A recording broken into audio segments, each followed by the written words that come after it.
What's up, everybody, and welcome to the first episode of Real Men Talk. First, I want to thank everybody who's supporting it, people who want to be a part of it. I want you all to know that this is going to be something that I want everybody who is anybody to be a part of. So if you have messaged me, if you have emailed me, called me, text me, I have received it and I'm going to go in a line in order and pretty much go in the way that I feel God has instructed me to go with who to interview. So, one thing I want us to do is to push this podcast out there. And ways that you can help is subscribe. Subscribe on YouTube. Please follow me on Instagram, TikTok, and Facebook. My name is Carlton Elijah Draper. On Facebook, that is my name. And then on Instagram, it is Real Men Talk Podcast. Or you can follow me at I am Carlton D. I will attach the links down below, but also as well, you can see it on the subtitles above. Also as well, I am on TikTok and it is Real Men Talk Pod. So if you are looking to subscribe, please subscribe. And also comment some things you will want me to talk about, some topics of things that you would like to hear more about, things that you feel like men struggle with, or that maybe you're personally struggling with. Women, this is a platform for you too as well. Yes, it is called Real Men Talk, but I believe in being open-minded and having open conversations from people in their own perspectives. So ladies, please as well, comment, like, and subscribe. Talk about some things that you would want us to talk about as men and things that you would want to hear. Also as well, ladies, if you would like to be a part of this, you are more than welcome to. I'm a very open-minded person. I would love to hear women on their how do they feel about men in this generation or past generations, maybe some relationship advice or relationship hurts you've been through, and maybe you want some advice on how to understand men and how we move and how we operate. So this is a place for everybody, but first episode will be about me, things that I've been through, things that I'm currently going through, and some areas where I'm trying to be better in as a man. I create this podcast because God placed it on my heart that men, we as men, we need to be open. We need to be honest. We need to tell how we feel, because sometimes when we hold our emotions, it causes us to react in certain ways that are not healthy for us. Sometimes it causes us to have coping methods, and some of our coping methods might be smoking weed, drinking. We might be people who buy shoes or buy clothes, or we do something that is not a good coping habit. It's not a good way or a habit that is bringing structure to our lives and keeping us in order.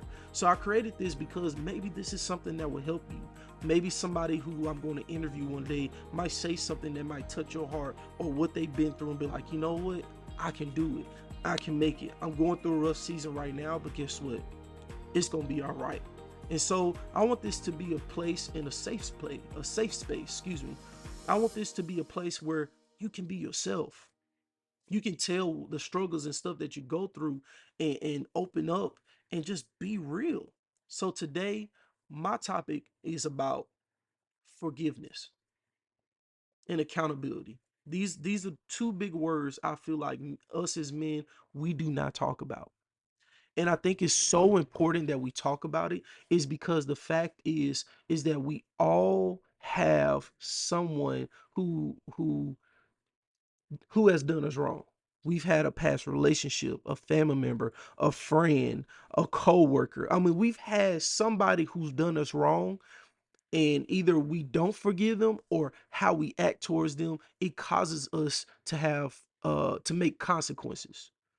It causes us to make choices that's going to affect us, and sometimes it's not good. You know, I used to be that type of person where if you hurt me, I want to hurt you too, and I don't feel bad about it. I used to try to say things to hit you to the core. I try to or try to fight you, or try to threaten you, or do things that was out of order, you know? And it's already bad enough that I am a black man, and we are already stereotyped as being aggressive people. And so me already being an angry black man, and then I'm coming at you, the fault is already mine, because I've already taken it to the next level, even though It might not have, I might not have started the situation, but I took it to a level where it went too far. And this is where the second word that I said my topic is about: accountability. Accepting the fact that I did something and knowing that it is my fault, regardless of who started it or what was said. I still have to take accountability for understanding that I did it. I took it to a level where it didn't have to go. And so, before I go any further with that, I would like to read about something that is really talking about forgiving those who hurt you, forgiving your enemies. And I'm a really, I'm a godly man. I love God with all my heart, and I'm working to be a better man. So let's please go to the word real quick. Just going to read you three scriptures.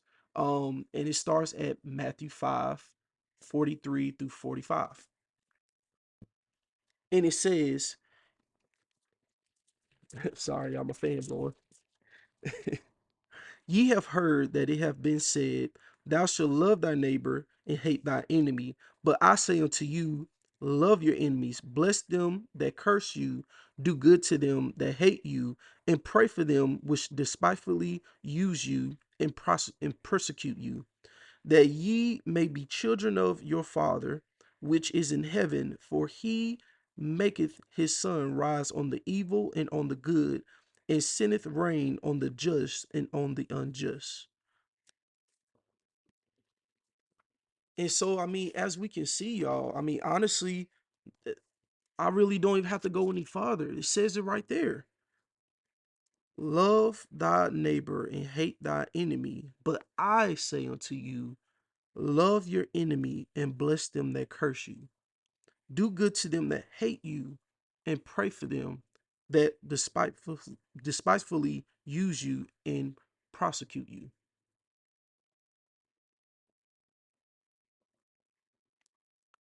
I mean, what more can I say? Love your enemies. I really was spending time with God about this because it was so important to me to understand, okay, God, why? You know, they keep talking to me crazy. They keep mistreating me. They keep doing things and they pushing me to my limit, and they know I'm at their edge. So why should I treat them with respect when they're not even respecting me? Why should I why should I pray for them when they keep disrespecting me, using me, mistreating me, and they know they doing it? Why should I do good to them when they won't even respect me for who I am? They don't even believe in me. They go around and talk bad about me. They judge me, don't even give me a chance. So why should I treat them with respect, God? And God gave it to me as this is, you don't know what somebody else is going through, and they just might be taking it out on you. It's not right, but it happens. Have you ever gotten to a point where like you was having a bad week and you kept quiet, you kept away from everybody? You was like, look, it's better for me to just kind of do my job, go home, stay away, play the game. Sure, I might not even play the game because I might say something to somebody on the online. And you really kept to yourself, and all it took was one wrong word, one wrong phrase, or somebody's tone towards you, and you just went crazy on them. I mean, you said things that you've been wanting to say, but you like, I'll be the bigger person. I say, and you went and said it that day. I've done it. I'm like, I've done it, y'all. I've said some things. I'm like, you know what? I'm gonna tell you how I really feel about you, and I really don't care how you feel. And I regret it because the person, the man that I want to be the type of man where, you know what, you might be going through something, so that's why you're coming at me that way. But it's okay. Whatever you're going through, it's all right. Like, okay, cool, cool. Like, hey, everything's all right. Whatever you're going through, hey, it's okay. You ain't got to take it on me, but I'm here for you. That's the type of man I want to be. And I want to be that towards anybody who, if you don't like me because my skin color, if you don't like me because how I sound, how I walk, how I talk, whatever reason that you have, because we are weird. We are weird people, y'all. People will not like you just based on how you dress, and you might be like, "Look, I'm just going to the grocery store and going home. Well, I don't like what you had on, so I don't like you. I'm gonna just judge you off of what you got on." It's crazy. But God is teaching me that sometimes people that try to do you wrong, sometimes they're going through things themselves, and how they handle it is not right. But what it does is when you have that self-control and you become the bigger person, it really makes a change. And sometimes you don't see it. And sometimes what happens is God avenges you when you try your best to show people respect and you're doing what he's telling you to do, such as love your enemy as you will love yourself. Treat them with the respect, even though they're not giving you the respect back.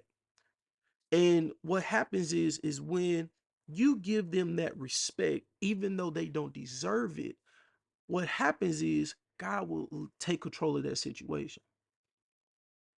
And what it does is you would be surprised. Maybe somebody's from the outside is seeing, dang, look how they treating them. Dang, look how they talking to them. And they might be above them. They might be their boss. They might be the owner. Um, they might be a family member that they look that the person that's mistreating you look up to. And all you have to do is keep doing what you're doing. Keep treating her with respect. Yeah, hey, it's okay. I got it. Yeah, don't worry about it. Oh, that's how you feel? Okay, that's fine. I understand. What it does is it's going to either one. They're going to understand, okay, I'm in the wrong. Two, somebody's going to catch them and they might lose their job.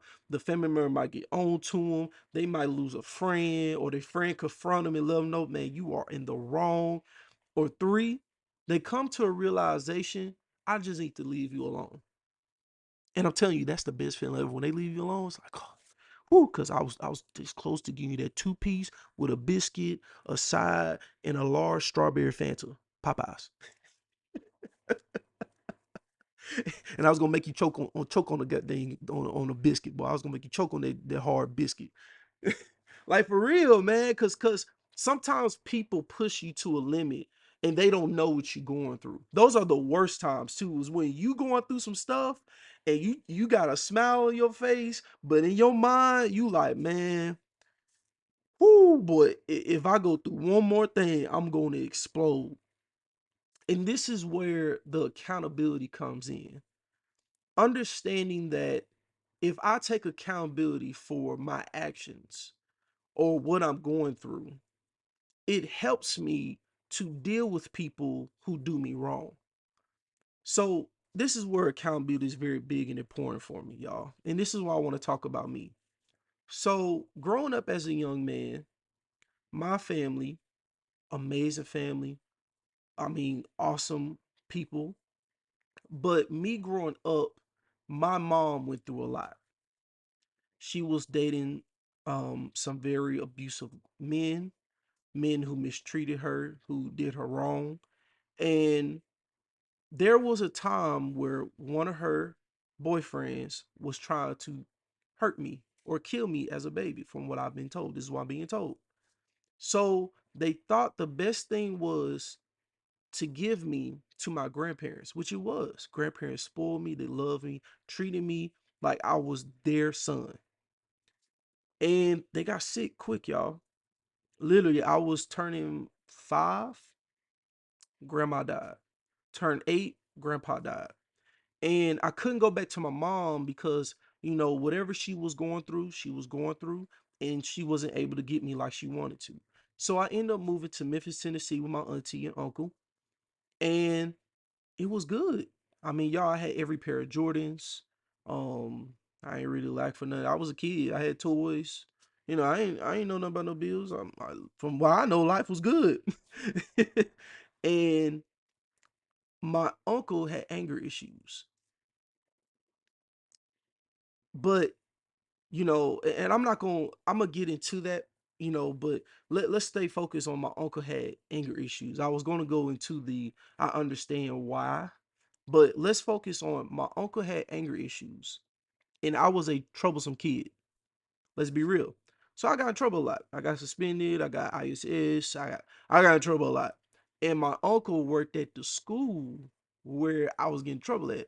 So y'all, back in old school days, you you you got your butt whooped in class. So I got whoopings in front of the class, maybe in the principal's office, maybe in his classroom, but it got bad. It got bad, y'all. It got real bad. Where my uncle started punching me. My uncle started beating me to the point where belt whelps would be on my body and he would send me to school. I don't think my uncle knows this, but I still remember when he beat me so bad and he sent me to class and the teacher sent me back and said he can't come to class like this because I had the belt whelps on my arm. And my uncle had this brown belt that had like it was looped together. It was a and I mean I got in trouble, y'all, but I mean he beat me pretty bad. He was pretty upset that day.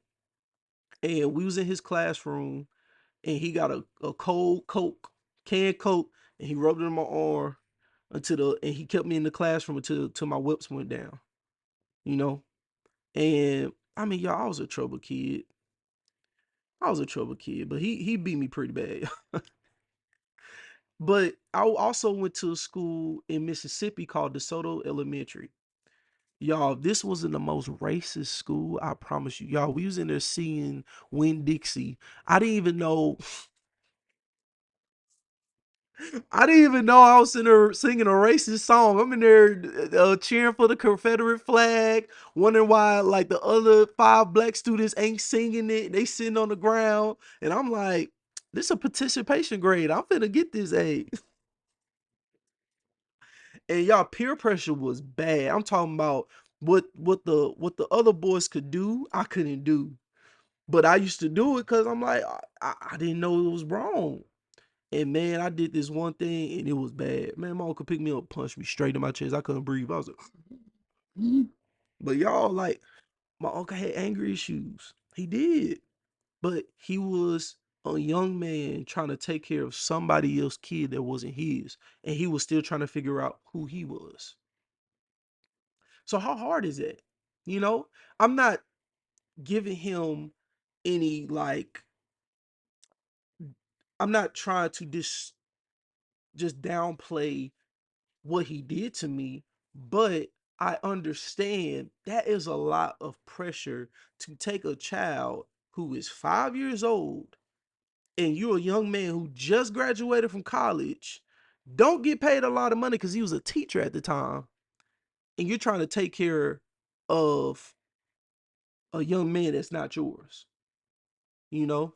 But long story short, he ended up cheating on my auntie. Um, he hit her, and that's when she decided to leave. And the crazy part is that I thought she knew that he was doing certain things to me. Straight up. I thought he knew. I thought she knew that he was doing certain things to me. I thought she knew he used to hit me, that he beat me, that he used to punch me, that he hit me with a belt to the point where it was. Because, I mean, sometimes he whooped me in front of her. And sometimes she helped whoop me. Because certain things I was like, y'all, I'm not going to sit here and act like I was this innocent child. No, like, I got in trouble, y'all. But I was a kid. Like, I did some silly things. I did some things, I did some things in school. It wasn't like, oh my gosh, you need to be a juvenile. But I got in trouble a lot. I talked a lot. I did that one thing you probably shouldn't do, every once in a while. But when he hit her, we moved to Alabama, and that's when my life changed.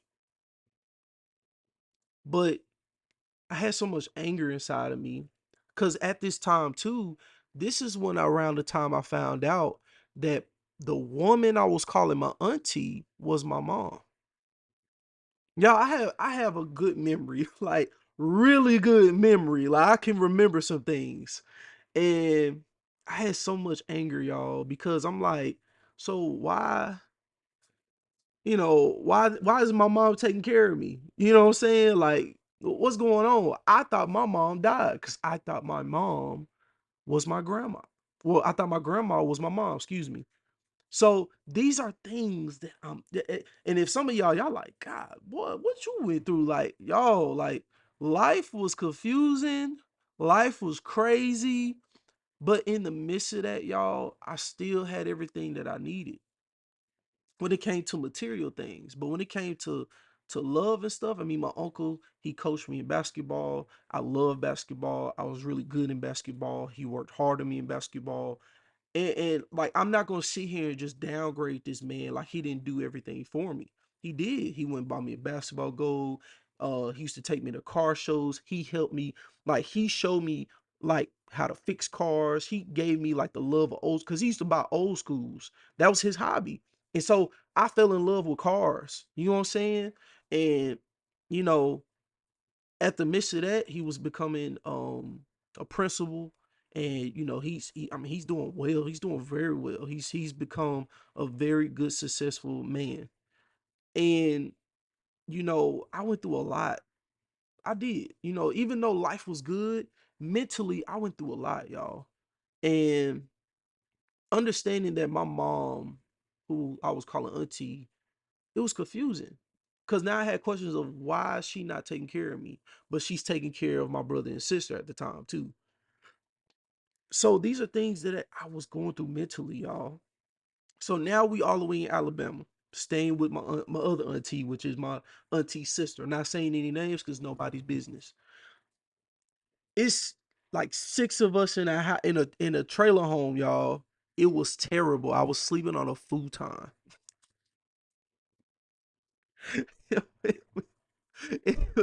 We was sharing one bathroom. Thank God we had a big backyard because I was outside all the time, man. I'm telling y'all, the trailer home was nice though. We're not gonna sit here and downplay like the trailer home was real nice. But it was tight, y'all. It was 3 bedroom, 1.5 bath, y'all. It was tight. So you know, we went through that phase and stuff like that. And, you know, to kind of understand, like, I didn't understand my auntie was hurt. My auntie was going through, I believe, in my opinion, she was going through the healing stage. You know, I don't know if she was depressed. I don't know because I was eight, eight, 8 years old, 8, 9 years old. Sorry. Um, so it just really stuck to me now, like, man, that's a lot for a woman to go through.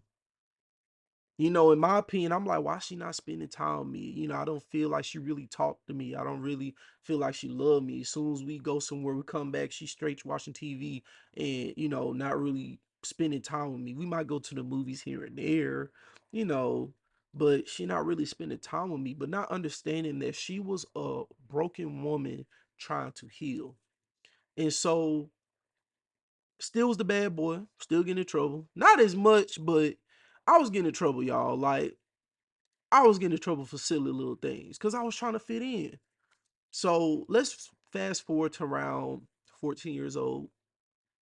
And this is the day your boy decided to be disrespectful to a woman who provided for me. Love you, auntie.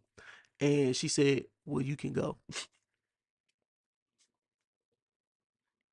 She said, you can get out of here. I was like, I want to live with my mama anyway. Because during that time, I was able to go spend the night with my mom, weekends and stuff like that. And it was cool, y'all. Like, my mom used to let me do whatever I wanted to do. You want to go outside, go play, go ahead. You want to go to the mall, go, get out of here. Just be back before 12. I'm like, oh, this is awesome. I'm sitting here 14, 15 years old, y'all. And so I got mad at my auntie one day because I just feel like she didn't let me do anything. But I didn't understand my auntie was trying to protect me from what's out there in the real world. Let's be real. And so I had it good, y'all. My auntie was a hardworking woman. She went back to school, went and got her another degree. She went and bought us a house. She even asked me, Carlton, what kind of house you want? You want the house with the pool, without the pool? Me as a kid, I want a pool. I'll clean it. So, you know, she went and got everything that I wanted, and she wanted too, you know, and it was a blessing. Like, life was good, y'all. My ninth grade year, I actually started doing really good. I had all A's, 3.0, with 3.9, 4.0 student. I was doing good. And I got into a my auntie one day and I said the words, I want to live with my mama. And she said, "Oh, well, you can go." And so I went, and that's when the dynamics change of my environment from having everything to, okay, now you finna see sometimes you're not gonna have everything that you want or need. And I gotta keep it real with y'all. Like, my mom was someone trying to figure things out. So I moved to my mom, and this time she was dating, she's dating somebody, and they got married, and he was a handful too. I don't even want to go into that. But, realizing how good I had it, and then moving in with my mom to someone who was trying to figure things out. It was times she's like, "Hey, y'all, go see if the car got a green light," because it was one of them, like, it had one of those tracking things on it. So if the light was green, you could drive, but it was red, they cut it off. She had one of those on there.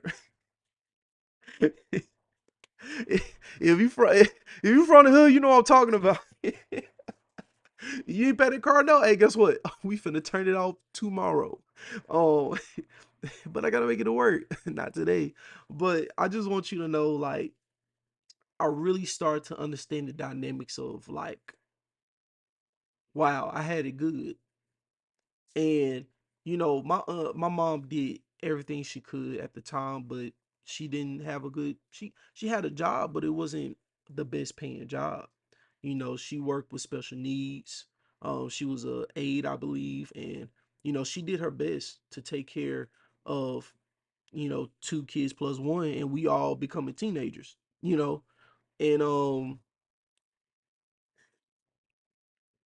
that's when the anger really got bad, because when my mom used to get on to me, I used to I used to I used to go at her.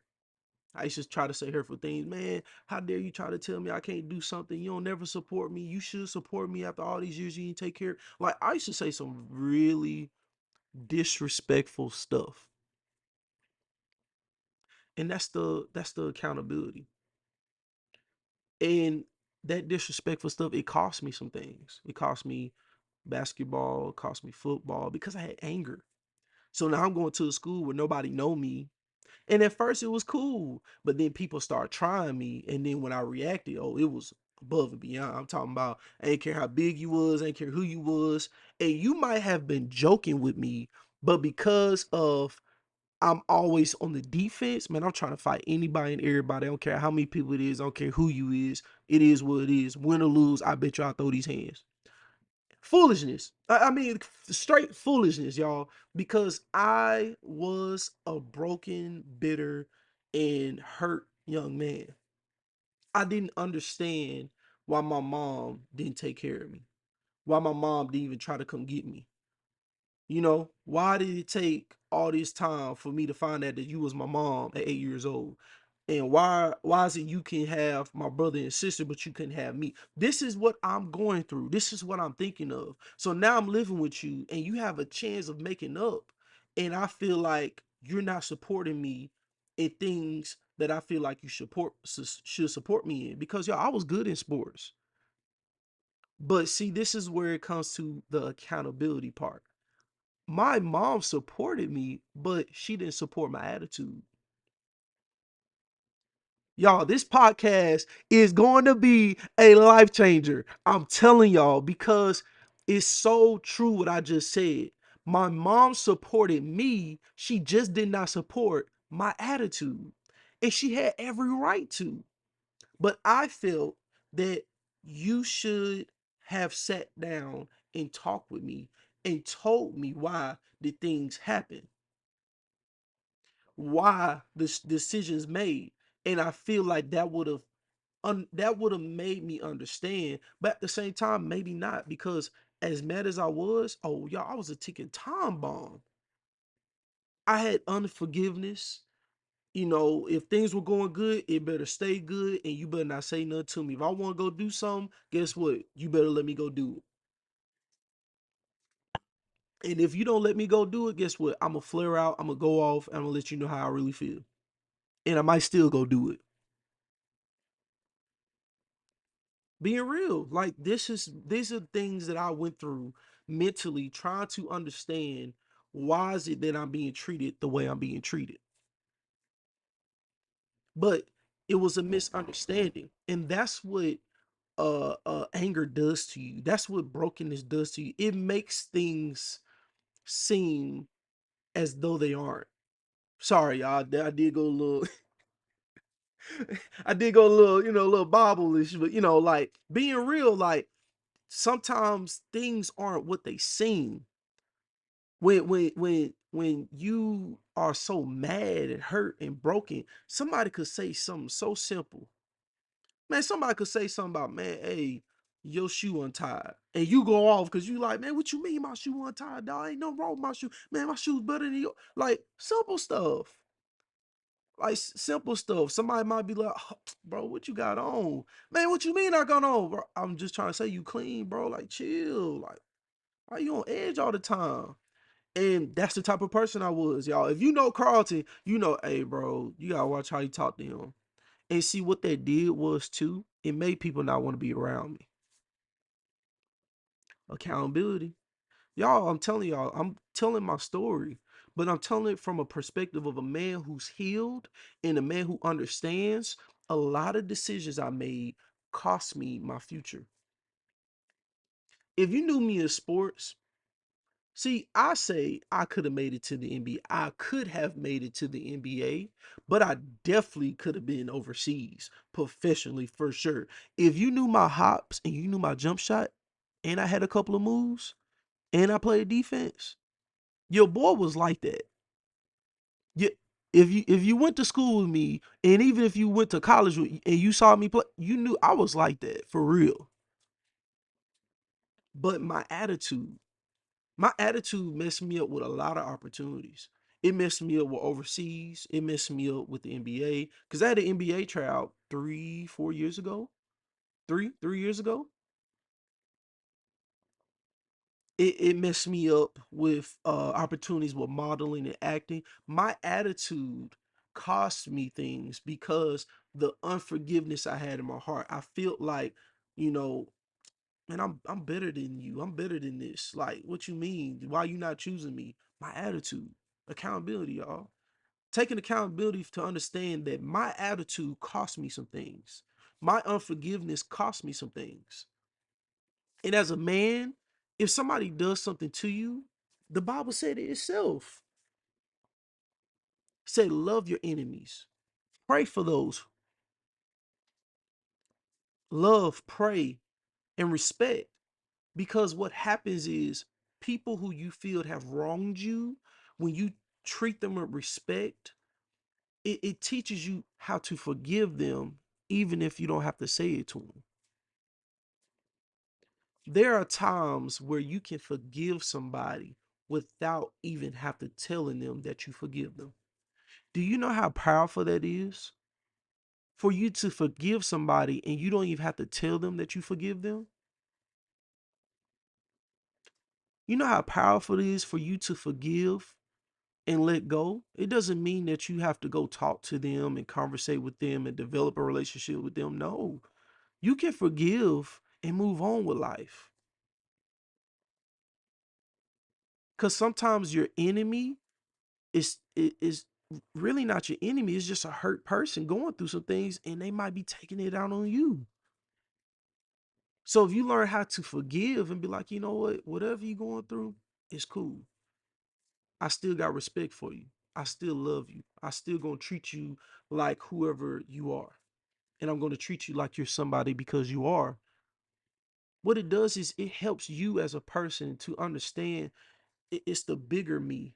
I'm bringing the bigger me out. I'm bringing the person who matters out. I'm bringing the person who wants to go to another level. People will do things and hurt you. But I want you to know that forgiving everybody who's ever hurt you will help you become a better person, a better man, woman, boyfriend, girlfriend, husband, wife, all of the above. Because when you learn how to forgive, it releases all of those pains inside of you. I just told y'all my story, right? And that's a hint of what I went through. And I've forgiven everybody. my uncle, my mom, even things that I feel like my auntie wasn't there for me while I needed her. I forgave everybody. And you know what that did for me? It helped me to understand, you know, life is short, but it's also good. My mom is my best friend. I, talk to my uncle here and there, but I don't have any hatred. I don't have any guilt towards them. I don't have any regrets. Life is good when you forgive, and life is better when you take accountability. Did you hear the accountability part of me saying, hey, I was a bad kid? I did things I had no business doing. I made a lot of decisions because of my anger. I felt like my mom didn't support me because she supported me, but she didn't support my attitude. And she had every right not to. Remember, forgiveness and accountability, they come together, y'all. When you forgive and you take accountability, you bring in wholeness. You bring in a better you. When you bring in forgiveness and you take accountability for things that you did also, it makes you a better person.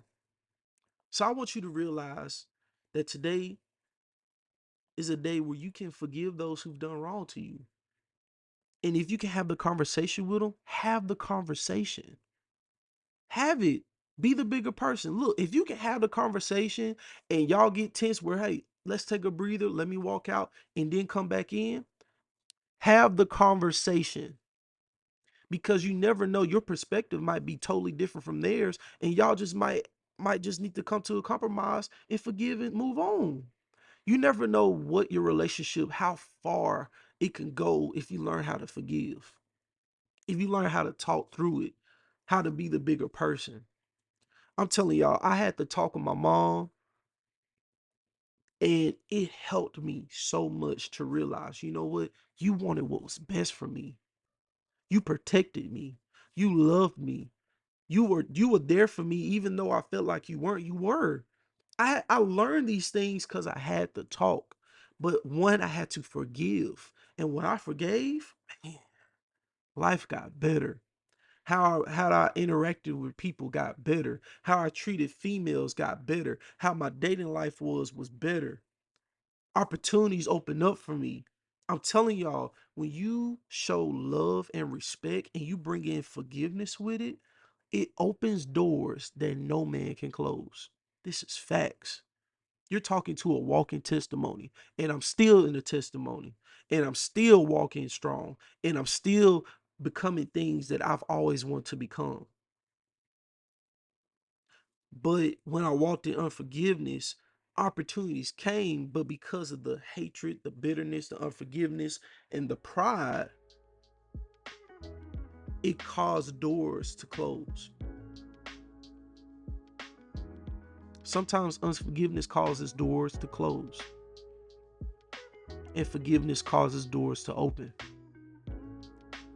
So, y'all, welcome to Real Men Talk. This is the first episode. I hope I said something that really touched you, something really that helped you grow, and something that you can apply to your life. Forgive and take accountability. This is the steps to becoming the man that you want to be. So, y'all, thank you for watching. Please like and subscribe. Comment some things that you liked about this podcast, and comment some things that you really felt really helped you today. I really appreciate you guys for all that you do and for your love and support. Please like and subscribe, share, follow us on all platforms, and you guys have a blessed day. Thank you for watching Real Men Talk, and this is Carlton. You have a good one. Peace.